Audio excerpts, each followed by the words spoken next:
ఆయన మనకు నేర్పింది, దాన్ని ఏమంటారు, మనకు నేర్పినటువంటి పాఠం, ఆయన మనుష్యులను తన స్వరూపమందు తన పోలిక చొప్పున చేసి దేవాలయము అనగా భూమ్యాకాశములు అనేటటువంటి తన నివాస స్థలమును చేసుకుని 6 దినములు దానిని అలంకరించి పగటికొక వెలుగు రాత్రికొక వెలుగు ప్రపంచములో అన్ని వనరులు అందరికీ అందులాగున దానిని శృంగారించి ఆ మందిరములో ఆ భవనములో 7వ దినమున రాజై ఆకాశమును తన సింహాసనముగా భూమిని తన పాదపీఠముగా చేసుకుని విరాజమానుడయ్యాడు.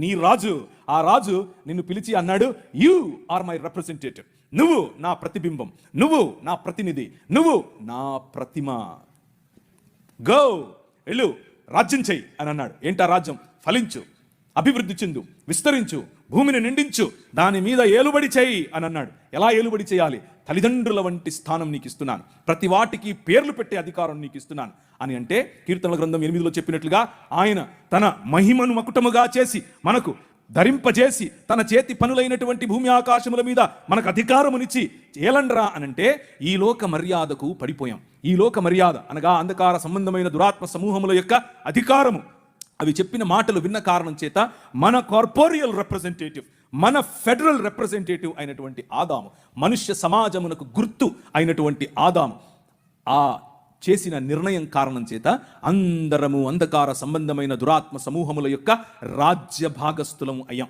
దాన్నే ఒరిజినల్ సిన్ అంటారు, దాన్నే మూల పాపము లేకపోతే స్వభావ సిద్ధమైన పాపము అని అంటారు. Choosing the world and rejecting God, దేవుణ్ణి రిజెక్ట్ చేయటం. మనుష్య సమాజము మూకుమ్మడిగా దేవుణ్ణి రిజెక్ట్ చేసిన కారణం చేత ఆయన ఊరుకుండలేదు. ఆయన నా సన్నిధిని మళ్ళీ మీకు ఇస్తాను, నేను మళ్ళీ మిమ్మల్ని నా కుటుంబంగా చేసుకుంటాను, నేను మళ్ళీ మిమ్మల్ని నా కుటుంబంలో భాగంగా చేసుకోవటానికి నేను ఒక ప్రణాళికను వేశాను అని అన్నాడు. భూమి ఆకాశముల మధ్య కలిగినటువంటి ఈ అగాధాన్ని ఆయన తీసివేయాలనుకున్నాడు. అందులో భాగంగా ఆయన 5 రకాలైనటువంటి కవెనెంట్స్, 5 రకాలైనటువంటి వాగ్దానాలు చేశాడు. 5 ఒకే వాగ్దానము 5 వేరు సార్లు వేరు సూపర్ పవర్స్ మధ్య చేశాడు.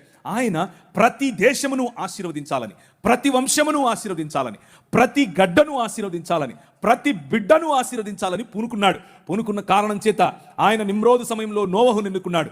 మెసపటోమియా సమయంలో అనగా నిమ్రోదు సమయంలో, ఆ రోజుల్లో సూపర్ పవర్ నిమ్రోదు సమయం, ఆ నిమ్రోదు సమయంలో ఉన్న సూపర్ పవర్ మధ్య నోవహును ఎన్నుకున్నాడు. ఆ తర్వాత వచ్చినటువంటి సూపర్ పవర్ మెసపటోమియా సివిలైజేషన్, ఆ మెసపటోమియా నాగరికతలో అబ్రహామును ఎన్నుకున్నాడు, నీ ద్వారా ప్రపంచాన్ని ఆశీర్వదిస్తానని చెప్పాడు. ఆ తర్వాత వచ్చినటువంటి సూపర్ పవర్ ఈజిప్టులోకి ముందే తన బిడ్డలను పంపించి వారి ద్వారా అనేకులను ప్రపంచములను ఆశీర్వదించాడు. Hour God is interested in civilisations. మన దేవుడు ఈ ప్రజల నాగరికతల పైన ఆయనకు ఇష్టం.